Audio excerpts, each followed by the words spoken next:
নমস্কার সবাইকে। দেখুন একটা লটকান করছি আমি। তো প্রথমে চারকোনা দুটো কাপড় নিয়ে নেব। এই শাড়ির যে পাড় থাকে ওই অংশটাকে দুভাগ করে নেব, যেহেতু দুটো লটকান হবে।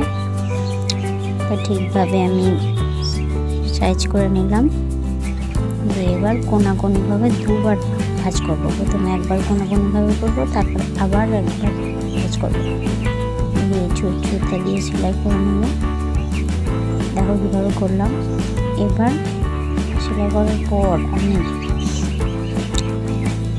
ফিতেতে আগে আটকে নেব। ফিতেতে আটকে নেওয়ার পরে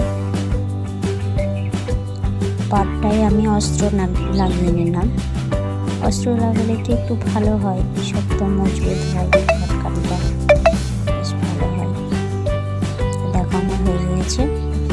এবার আমি লটকানটা জুড়ে নেব ফিতে। দেখো কীভাবে লাগাচ্ছি, খুবই সহজ, দেখলেই পারবে। তোমরাও চেষ্টা করো, নিশ্চয়ই পারবে।